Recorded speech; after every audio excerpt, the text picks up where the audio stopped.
Hi everybody, Larry Graves here. My friend Troy, Facebook friend and YouTube friend Troy, I've done a few videos with him in the past. His dog Bender recently passed away. I'll show you a little clip of Bender.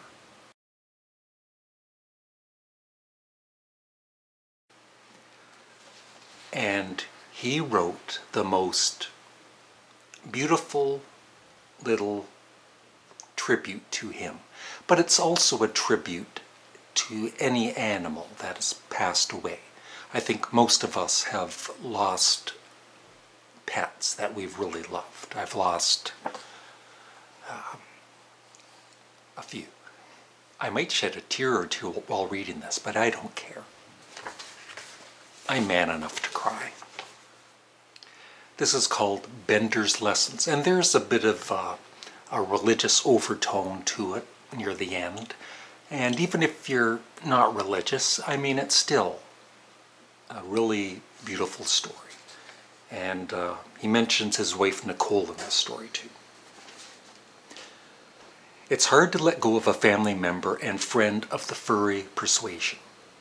Bender was my shadow for the last 5 years, and not having him by my side leaves a big hole in my life. He was a silent partner in the choices and plans I made, and the only thing he ever demanded from me was a bite of whatever food I may have had in my hand at the moment. He gave love unconditionally and always was glad to see me. If you know anything about how Nicole decorates our house, you know that she loves bears. There are teddy bears peering from every corner of most of the rooms in our home. Bender never messed with her bears. He had a special toy box that he held his toys, and he knew those were for him. They were more like celebration devices than toys. If you would go away and leave him in the house, he would throw a toy in the air when we got home. Upon our arrival back home, he would go straight to his toy box, pull out a stuffed animal. A brown moose was one of his favorites, and he would prance around throwing it in the air. It was his "Mommy and Daddy are home" dance, and his excitement and enthusiasm was contagious.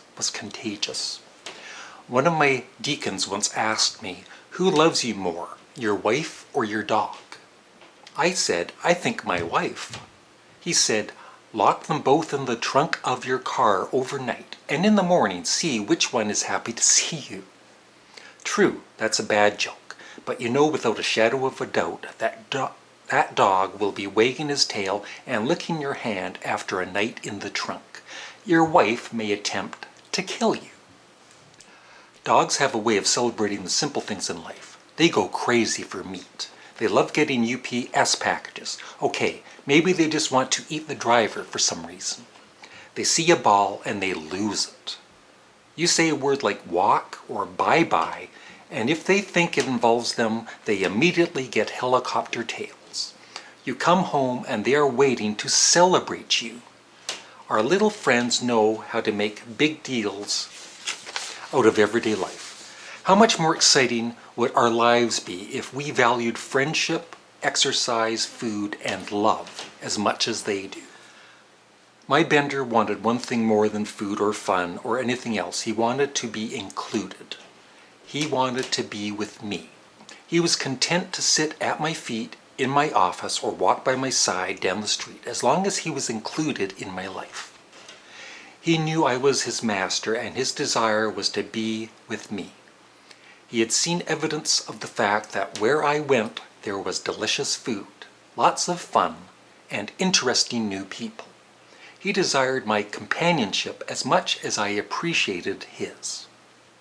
Last night his medicine quit working. Bender had heart failure. It started with a cough that almost sounded like a cat coughing up a fur ball.